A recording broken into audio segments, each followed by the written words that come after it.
Theresa May has said the UK economy remains strong despite Brexit concerns which have hit the pound and seen growth forecasts for 2017 reduced. Sterling has fallen to a 31-year low against the dollar while the IMF cut its GDP forecast for next year to 1.1%. But, as the FTSE 100 rose to an 18-month high, Mrs. May said the outlook was more positive than many expected. The PM told the BBC's Laura Kuenssberg that her job was to make the process of EU exit as smooth as possible. But she also acknowledged it would not be plain sailing and there would be bumps in the road.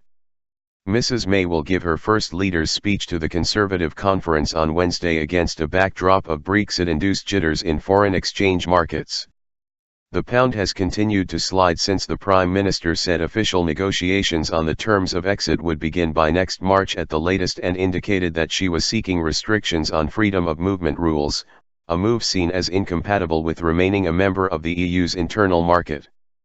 In its latest economic analysis, the IMF said the UK would grow by 1.8% this year, slightly higher than previously forecast in July, saying consumer spending remained robust and market reaction to the EU vote had been reassuringly orderly. As it released its report, the FTSE 100 share index rose above 7,100 for the first time since May 2015, close to its record high.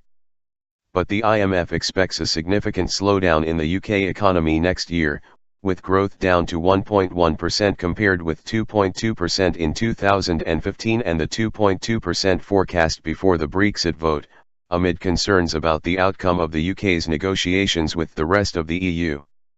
Mrs. May told the BBC's political editor that the negotiations would be complex but that the UK economy was in good shape, with employment at a record high and inflation at a record low. Currencies, of course, go up and down, she said. If you stand back and look at the fundamentals of our economy, which are strong, if you look at the other economic data that has been around in recent weeks, if you look at the most recent forecasts that are now coming out for growth in our economy this year, all of that is more positive than people had expected it to be. Chancellor Philip Hammond has suggested the government will boost spending, through increased borrowing, to mitigate the impact of any weakening in economic conditions. Mrs. May said this was the right approach.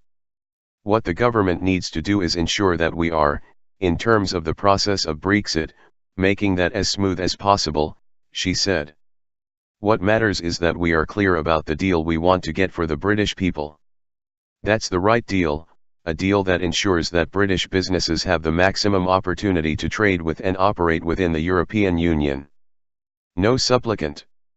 Asked about her authority to lead the government and to pursue policies not in the Conservatives' 2015 manifesto, she said certain adaptations had to be made in response to the Brexit vote and rejected calls for her to seek a mandate from the people through an early general election. What we need is stability. You've talked about the economic situation, you've talked about markets. Actually, what markets want is stability, and a general election would give them instability. Speaking earlier on BBC Radio 4's Today, she said the UK should not be approaching the negotiations thinking what aspects of the EU membership it should keep, but should be thinking about what kind of relationship it wanted with the EU and the wider world as a sovereign, independent country. I am going to be ambitious as we go into discussions, she said. I want British businesses to be able to trade with the EU and operate within the EU, and EU businesses to be able to operate within the UK. It is not about the UK, in some sense, being a supplicant to the EU, but the reciprocity here. A good trade deal is going to be a benefit to us and the EU.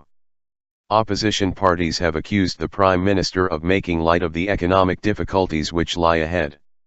John Ashworth MP, Labour's shadow minister without portfolio, said, "The bumps in the road she talks about are real threats to our economy, yet she's recklessly ploughing on, putting jobs and prosperity at risk."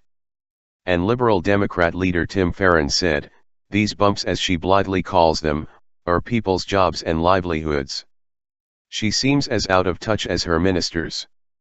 On the third day of the conference, Home Secretary Amber Rudd said further controls on the number of foreign workers and students coming into Britain may be needed to reduce levels of net migration. Mrs. May said she was still committed to the government's goal of reducing net migration from about 320,000 currently to less than 100,000, but declined to say whether this was achievable by 2020 and said there was no single measure that would bring it about.